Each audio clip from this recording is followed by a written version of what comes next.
Agent ने ये नहीं किया, एजेंट ने ये ड्यूटी नहीं दी। अगर आपको उसने कहा वोको के अंदर आपको चेक इन मिलेगा, ठीक है, और आपको अगर फंदक बिलाल में मिलता है तो ट्रैवल एजेंट ने आपके साथ धोखा किया है। समझने की बात है कि आप जिससे पैकेज लेते हैं ना उसका स्कोप क्या है, वो आपको क्या क्या दे सकता है, किन किन बातों का, किन किन चीज़ों का, किन किन डॉक्यूमेंट्स का जो है वो ख्याल रखना चाहिए। तो सबसे मेन चीज़ होती है आपकी एयरलाइन। वो 12 बजे उसको जो है ना टेक ऑफ करना था, उसकी जगह वो 2 बजे टेक ऑफ करता है, तो इसमें एजेंट आपका कुछ भी नहीं कर सकता। होटल में सबसे बड़ा मसला होता है वोको के अंदर आपके सफाई करने वाला नहीं आ रहा, नल में गर्म पानी नहीं आ रहा, उधर जो है ना कोई लिफ्ट खराब हो गई है तो सफाई करने नहीं आ रहे, ये टॉवल नहीं दे रहे, तो ये ट्रैवल एजेंट आपका उधर कुछ भी नहीं करवा सकता। ठीक है, इस केस में वो करे क्या? फिर क्लाइंट क्या करे? ट्रैवल एजेंट इसका हल क्या हो? होटल में अगर आपको चेक इन मिल गया तो फिर ट्रैवल एजेंट को आप ब्लेम नहीं कर सकते। और अगर आप ये बस वाली ट्रांसपोर्ट लेते तो ये आपका 10,000 में काम हो जाता है। तो बस वाले पैकेज की जो सबसे बड़ी खामी है ये कि बस आपके टाइम के हिसाब से नहीं चलेगी। इतनी महंगाई का ज़माना है, तो जो इंसान 2 लाख, 2.25 लाख का पैकेज ले रहा है, उससे पूरी ज़िंदगी की जमा पूंजी है 2 लाख रुपये आपको आके दिए कि यार मुझे उम्र में भेज दो।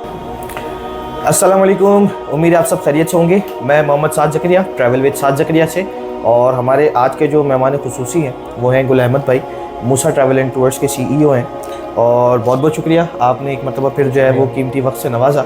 और आज इस सेशन में हम अपने ज़ायरीन को, अपने व्यूअर्स को ये बताना चाहते हैं, और ये उनका भी सवाल होता है, मेरा भी सवाल है, क्योंकि आप माशाल्लाह जो है वो उम्र एक्सपर्ट हैं, हज एक्सपर्ट हैं, तो आपसे बेहतर हम गाइडेंस हासिल करेंगे। और इस बात को ज़रा बताइएगा कि कोई बंदा, कोई पैसेंजर, कोई क्लाइंट जब अपने ट्रैवल एजेंट से कोई उम्रा पैकेज या कोई भी पैकेज कोई बुक करवाता है, तो वो कौन कौन सी चीज़ें हैं कि जो रिस्पॉन्सिबिलिटीज़ एजेंट की होती हैं, उनका क्या स्कोप होता है, क्या क्या सर्विसेज उनकी रिस्पॉन्सिबिलिटी होती है, उनके डोमेन में आती हैं, और क्या क्या सर्विसेज उनके डोमेन में नहीं आती हैं, ताकि बहुत सारे लोग जो है उनको शिकायतें होती हैं कि यार एजेंट ने ये नहीं किया, एजेंट ने ये ड्यूटी नहीं दी। तो एजेंट की बेसिकली क्या क्या ड्यूटीज़ होती हैं, किन किन बातों का, किन किन चीज़ों का, किन किन डॉक्यूमेंट्स का जो है वो ख्याल रखना चाहिए, तो इस हवाले से आप क्या कहते हैं?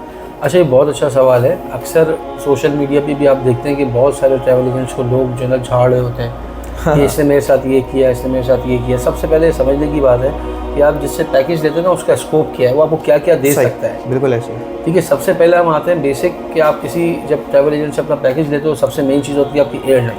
ठीक। अब एयरलाइन टिकट वो आपको ऑप्शंस देता है या आप उसको बताते हो, दोनों सूरतें होती हैं इसके अंदर कस्टमाइज पैकेजेस के अंदर। सही। क्या आपको क्लाइंट कहता है कि नहीं मुझे एमिरेट्स से ही ट्रैवल करना है, मुझे सऊदी मुझे PIA नहीं चाहिए, मुझे एयर ब्लू नहीं चाहिए, ठीक है, ये हम फेस करते डेली। तो या तो अगर उसकी अपनी पसंद की फ़्लाइट है या आपने कोई फ़्लाइट उसको सजेस्ट की हुई है, दोनों सूरतों के अंदर अगर फ़्लाइट लेट होती है किसी भी वजह से, सही, तो हम एक एजेंट कुछ भी नहीं कर सकता उसके ऊपर। अगर एयरलाइन किसी भी रीज़न की वजह से एयरलाइन आपका टिकट पक्का है, आपको जिस तारीख का बोला उस तारीख का टिकट पक्का है, आप एरोप्लेन वहाँ पर जाते हो, बोर्डिंग करवाते हो, वो 12 बजे उसको जो है ना टेक ऑफ करना था, उसकी जगह वो 2 बजे टेक ऑफ करता है, तो इसमें एजेंट आपका कुछ भी नहीं कर सकता। सही। अमूमी तौर पे लोग फ़ोन करके कहते हैं यार ये 2 घंटे लेट हो गया, तो उसमें हम कुछ भी नहीं कर सकते। सही। ना वो उस वक्त बात को समझ रहे होते हैं कि यही एयरलाइन का मसला है, हमारा नहीं है। ठीक है। उसके बाद आप आओ सेकंड जो आपका होता है कि आपको वीज़ा मिलता है। ठीक है। आपका वीज़ा, आप ट्रैवल एजेंट का काम किया, आपकी एयरलाइन टिकट कमिट की, आपकी एयरलाइन टिकट पक्की होनी चाहिए। ठीक है। जिस तारीख की कमिट की उस तारीख की आपकी रिटर्न और जाने की होनी चाहिए। आपका वीज़ा बिल्कुल ऑथेंटिक पक्का होना चाहिए।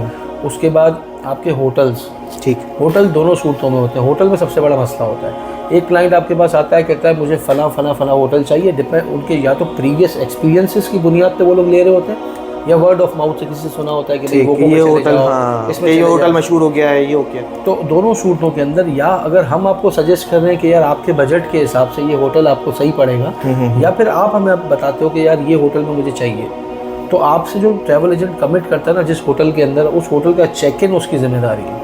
टाइमली चेक इन और टाइमली चेकआउट उसकी जिम्मेदारी है। अगर आपको फॉर एग्जांपल मैं होटल के नाम लेके बताता हूँ कि अगर आपको उसने कहा वोको के अंदर आपको चेक इन मिलेगा, ठीक है, और आपको अगर फंदक बिलाल में मिलता है तो ट्रैवल एजेंट ने आपके साथ धोखा किया है। लेकिन वोको के अंदर आपको चेक इन का कहा है और टाइमली चेक इन मिल गया। वोको के अंदर आपके सफाई करने वाला नहीं आ रहा, नल में गर्म पानी नहीं आ रहा, उधर जो है ना कोई लिफ्ट ख़राब हो गई है, इसका ट्रैवल एजेंट कुछ भी नहीं कर सकता। सही। तो इस केस में वो करे क्या? फिर क्लाइंट क्या करे? पैसेंजर क्या करे? होता है पैसेंजर या क्लाइंट जो होता है वो जाके काउंटर पे शिकायत करे। सही। और रिसेप्शन पे शिकायत करे, रिसेप्शन से 90% मसले हल हो जाते हैं। सही। और फिर भी ना हो रहा हो तो वो ट्रैवल एजेंट से रिक्वेस्ट कर सकता है कि यार आप ज़रा कोशिश करें, क्योंकि फिर जो ट्रैवल एजेंट ने वो जिससे वो होटल बुक करवाया होगा वो उससे रिक्वेस्ट करेगा, और वाइस इस तरह ये ना वो मामला हल हो जाता है। सही। लेकिन आप इनिशियली ट्रैवल एजेंट को बोलोगे यार ये तो सफाई करने नहीं आ रहे, ये टॉवल नहीं दे रहे, तो ये ट्रैवल एजेंट आपका उधर कुछ भी नहीं करवा सकता, क्योंकि ये उधर के अपने डायनेमिक्स हैं। दुबई, थाईलैंड, इधर आपने टूर्स किए होंगे तो वहाँ के होटल्स के अलग डायनेमिक्स है, सऊदीया के टूर अलग, होटल्स की डायनेमिक्स ही अलग है। तौर पे 5 स्टार होटल के अंदर इस तरह की शिकायत नहीं आती है, ये बात लेकिन आपकी जितने इकोनॉमी क्लास के होटल हैं उसके अंदर ये शिकायत आती है कि यार ये सफाई करने नहीं आ रहे। तो ये ट्रैवल इसके अंदर इसका हल क्या होता है? अमूमी तौर पर सफाई का सबसे ज़्यादा मसला होता है कि बेडशीट चेंज करने नहीं आ रहे। तो ये होता ही है कि जब आप चेक इन करें ना तो देखें आपके फ्लोर पे कौन उधर सफाई वाला है। अमूमी तौर पे वो बंगाली नेशनलिटी के लोग होते हैं, तो आप उनको 5-10 रियाल टिप दे दें तो फिर वो आपका ख्याल रखते हैं। ये वहाँ का एक नॉर्म है वहाँ पे ना। सही। अच्छा, ये चीज़ समझनी पड़ेगी एक हाजी को कि इसके अंदर ट्रैवल एजेंट कोई आपको जिस होटल का चेक इन का है उस होटल का चेक इन देगा, उस होटल के बारे में आपको सारी सही इन्फॉर्मेशन देगा। उसी होटल में अगर आपको चेक इन मिल गया तो फिर ट्रैवल एजेंट को आप ब्लेम नहीं कर सकते। ठीक है, मक्के मदीने दोनों के अंदर ठीक हो गया। इसके अलावा एक और मसला सबसे बड़ा आता है, वो आता है ट्रांसपोर्ट का। आप प्राइवेट ट्रांसपोर्ट लेते हैं ना जो बहुत महंगी होती है। आप वो समझें कि अगर आप पूरा एक टूर करते हैं जद्दा से मक्का, मक्का से मदीना, मदीना से मक्का और फिर मक्का से जद्दा, ये टूर आपको तकरीबन कोई 1600-1700 रियाल का पड़ जाता है प्राइवेट ट्रांसपोर्ट। तकरीबन लाख रुपए से भी ऊपर चले। हाँ, लाख रुपए से ऊपर चले जाता है। और अब 3 लोग हैं फॉर एग्जाम्पल फैमिली के, और अगर आप ये बस वाली ट्रांसपोर्ट लेते हैं तो ये आपका 10,000 में काम हो जाता है। तो इतना बड़ा डिफरेंस है, ह्यूज डिफरेंस है, बहुत बड़ा डिफरेंस है। तो आप प्राइवेट ट्रांसपोर्ट जब भी ले रहे होते हैं ना तो आपको फिर तकरीबन 99% मसला नहीं होता। आपका टाइमली पिकअप होता है, क्योंकि वो ड्राइवर आपसे कांटेक्ट में होता है, वो सारी चीजें आपसे कांटेक्ट में होती है। आप कहते हैं 10 बजे आ जाओ, आप कहेंगे 10 बजे आ जाओ तो वो 10 बजे आ जाएगा, आप कहेंगे 11 बजे तो 11 बजे। अच्छा, यहाँ से हाजी क्या कि वो बस वाला पैकेज लेके चले जाता है, क्योंकि उसकी जाहिर सी बात है बजट कंस्ट्रेंट तो पूरे पाकिस्तान में है। तो बस वाले पैकेज की जो सबसे बड़ी खामी है ये कि बस आपके टाइम के हिसाब से नहीं चलेगी, उनके अपने फिक्स टाइम है। फॉर एग्जांपल आप जद्दा पर जब लैंड करते हो, अब आपने बस में बैठना है, अब आपको बताया जाता है कि आपको कौन सी बस में बैठना है। आप उस बस में जाके बैठते हो, बस फ़ौरन नहीं चलती, बाज़ औक़ात वेट करवाती, बाज़ औक़ात फ़ौरन भी चली जाएगी। लेकिन आप इसको यही रखें कि नहीं चलती। वजह ये होता है कि उस बस के अंदर 45 सीटें हैं, बस वाला कोशिश करता है कि मैक्सिमम भर जाए तो बस लेके चलो। अब हाजी को यहाँ से सब कुछ बता देते हैं हम, ठीक है कि आपने क्या सर्विसेज ली हैं, लेकिन जब वो वहाँ पहुँचे जद्दा पे, वहाँ से फ़ोन करता है या बस नहीं चल रही, बस नहीं चल रही। इसमें आपका ट्रैवल एजेंट कुछ भी नहीं कर सकता। सही, ठीक है, अनटिल अनलेस आप 25 लोगों का ग्रुप है, 30 लोगों का ग्रुप है, तो फिर हम यहाँ वो तो फिर प्राइवेट। सही, ठीक है। लेकिन आप 2, 4, 5 लोगों की फैमिली है तो वो बस वाला अपनी मर्जी से ही चलेगा। उसके बाद होता है ये बस वाला, जाहिर सी बात है अगर 40 लोग हैं बस में तो 20 फैमिलीज़ हैं या 22 फैमिलीज़ हैं, सबको बारी बारी उतारते हुए आपको उतारेगा। अब आपकी किस्मत है आपका होटल पहले आता है या किसी और का पहले आता है। सही। तो वो शिकायत करते हैं कि यार ये 1-1.5 घंटे का रास्ता 2.5 घंटे में तय करवाया उसने। तो बस वाली ट्रांसपोर्ट में आपको ये समझना पड़ेगा कि ट्रैवल एजेंट का इसमें कोई काम नहीं होता, वो बिल्कुल इसके अंदर। अच्छा, इसके अलावा आप जब मक्के से मदीना सफ़र करते हो तो जिस कंपनी का भी आपके पास वीज़ा और ट्रांसपोर्ट है वो आपको फजर के बाद का टाइम देती है। हाँ, नॉर्मली 6:30-7 का टाइम दे रहे हो। अब आप प्राइवेट ट्रांसपोर्ट में होते हो तो आप 4 से 4.5 घंटे में मक्का से मदीना या मदीना से मक्का ट्रैवल कर लेते हो।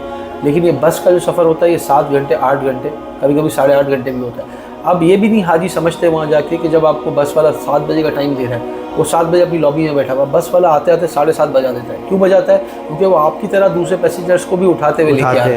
अब आपकी तरह ही कोई दूसरा पैसेंजर है जैसे जो थोड़ा सुस्त है, उसने अपना बैग डालते हुए देर कर दी गाड़ी में, तो 10-15 मिनट लेट हो गए। तो फिर वहाँ पे भी हाजी बिल्कुल फ़ोन करके बार बार बोल रहा है बस अभी तक नहीं है, बस अभी तक। वो उसका इम्पैक्ट सब पे जाएगा ना। अगर जाता है, मिसाल के तौर पे अगर जो हाजी है उसका पिकअप का जो नंबर है वो 40वां है या वो आखिरी फैमिली है, तो उसके अंदर तो वो पीछे अगर हर बंदे ने, हर फैमिली ने 10 मिनट भी लेट किए तो 1-1.5 घंटा 2 घंटे हो सकता है बस डिले हो जाए। तो ये सर्विस जो आप ले रहे हैं ना, आपको समझना पड़ेगा आपने सर्विस क्या है। अच्छा, बस की सीक्वेंस पे भी लोग, जो सीट की जो सीक्वेंस होती है उस पर भी लोग जो है वो बाज़ औक़ात एतराज़ करते हैं कि यार आपने हमें जो बस तो करवा दी, आप 1 सीट यहाँ मिली, 2 सीटें वहाँ मिली।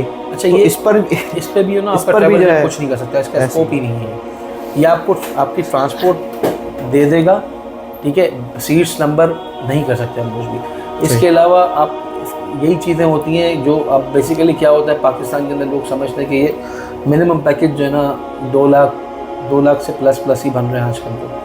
तो जाहिर सी बात है मैं समझ सकता हूँ कि इतनी महंगाई का ज़माना है, तो जो इंसान 2 लाख, 2.25 लाख का पैकेज ले रहा है उससे पूरी ज़िंदगी की जमा पूंजी है 2 लाख रुपए आपको आके दिए कि यार मुझे उम्र पे भेज दो। उसकी एक्सपेक्टेशंस बहुत ज़्यादा हाई होती हैं। लेकिन हम इसमें कुछ भी नहीं कर सकते कि वो जो 2 लाख 220 के अंदर बिल्कुल बेसिक बस वाला पैकेज आता है जिसमें होटल भी शटल वाले होते हैं, वो होटल भी स्टार कैटेगरी के नहीं होते। हम अपनी तरफ से पूरी कोशिश करते हैं पूरे खुलूस के साथ कि हम अपने हाजी को हर वो चीज़ बताएं। बिल्कुल ऐसे ही है, और उसको बता के भेजते भी हैं। और अभी तो समझे कि एयरलाइन की टिकट ही तकरीबन 1.5 लाख रुपए की है। 1.5 लाख रुपए की अगर टिकट हो जाए नवंबर से, और 45-50 हज़ार रुपए के आपका वीज़ा हो जाता है, तो तकरीबन 2 लाख रुपए तो आपके यही हो जाते हैं। तो फिर ये सबसे ज़्यादा मसला ये होता है। तो ये समझना पड़ेगा कि आपको जो, मैं आपको बिल्कुल एक शॉर्ट लिस्ट करके बता दूं कि आप जब पैकेज लेते हो तो आप क्या एक्सपेक्ट कर सकते हो। एयरलाइन टिकट जो आपसे वादा किया आपके टाइम पे, आपकी डेट की एयरलाइन टिकट होगी, सही है, ठीक। आपका वीज़ा होगा, ठीक, आपकी ट्रांसपोर्ट होगी बाय बस या जो भी है वो आपको मिलेगी, और जिस होटल का आपको नाम बताया उसका चेक इन मिलेगा।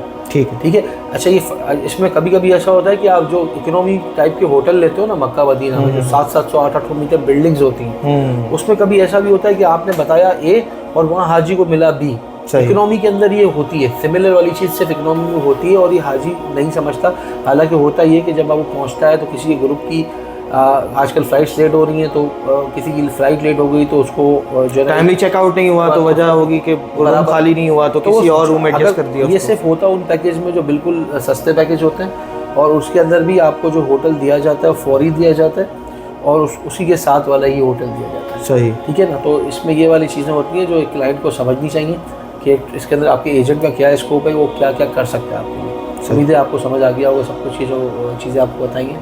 बहुत बहुत शुक्रिया गुल भाई कि आपने फिर से जो है वो बहुत अच्छी गाइडेंस जो है वो हमारी व्यूअर्स की आपने, और उम्मीद करते हैं कि हम इंशाल्लाह इसी तरीके से जो है वो मज़ीद दूसरे सेशंस के साथ भी जो है वो लोगों को गाइड करने का सिलसिला जो है वो जारी रखेंगे। अगर आप भी कुछ सवाल है, आपका भी कोई सवाल है, कुछ पूछना चाहते हैं, तो हमारे नंबर्स अवेलेबल हैं, या ये जो यूट्यूब पे आप अभी देख रहे हैं, तो आप हमें कमेंट सेक्शन में भी जो है वो आप अपने सवालात लिख सकते हैं, ताकि हम जो है वो फिर उन पर भी अपने सेशंस कर देंगे। बहुत बहुत शुक्रिया, थैंक यू सो मच, अल्लाह हाफिज़।